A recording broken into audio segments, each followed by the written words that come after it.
Epistle VIII, on the Philosopher's Seclusion.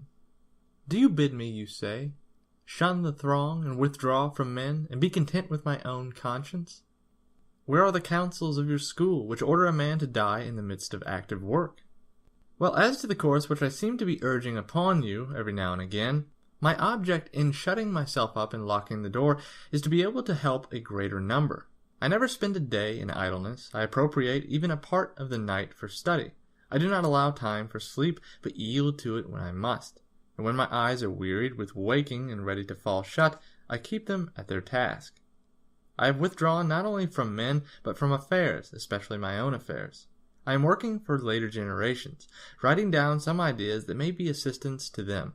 There are certain wholesome counsels which may be compared to prescriptions of useful drugs. These I am putting into writing, for I have found them helpful in ministering to my own sores, which, if not wholly cured, have at any rate ceased to spread.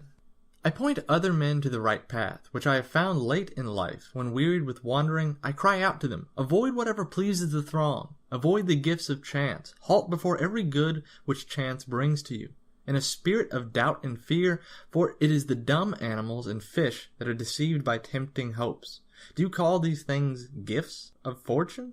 They are snares, and any man among you who wishes to live a life of safety will avoid, to the utmost of his power, these lime twigs of her favor, by which we mortals, most wretched in this respect also, are deceived, for we think that we hold them in our grasp, but they hold us in theirs. Such a career leads us into precipitous ways, and life on such heights ends in a fall. Moreover, we cannot even stand up against prosperity when she begins to drive us to leeward, nor can we go down either, with the ship at least on her course, or once and for all. Fortune does not capsize us. She plunges our bows under and dashes us on the rocks. Hold fast, then, to this sound and wholesome rule of life, that you indulge the body only so far as it is needful for good health. The body should be treated more rigorously, that it may not be disobedient to the mind.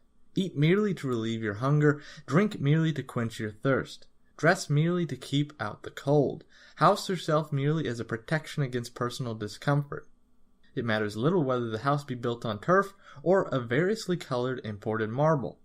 Understand that a man is sheltered just as well by a thatch as by a roof of gold. Despise everything that useless toil creates as an ornament and object of beauty. And reflect that nothing except the soul is worthy of wonder.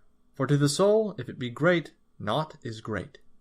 When I commune in such terms with myself and with future generations, do you not think that I am doing more good than when I appear as counsel in court, or stamp my seal upon a will, or lend my assistance in the Senate, by word or action to a candidate?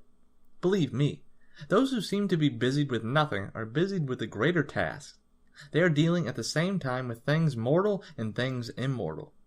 But I must stop and pay my customary contribution to balance this letter. The payment shall not be made from my own property, for I am still conning Epicurus. I read today in his works the following sentence: if you would enjoy real freedom, you must be the slave of philosophy. The man who submits and surrenders himself to her is not kept waiting, he is emancipated on the spot. The very service of philosophy is freedom. It is likely that you will ask me why I quote so many of Epicurus's noble words instead of words taken from our own school. But is there any reason why you should regard them as sayings of Epicurus and not common property? How many poets give forth ideas that have been uttered, or may be uttered, by philosophers? I need not touch upon the tragedians and our writers of national drama, for these last are also somewhat serious, and stand halfway between comedy and tragedy.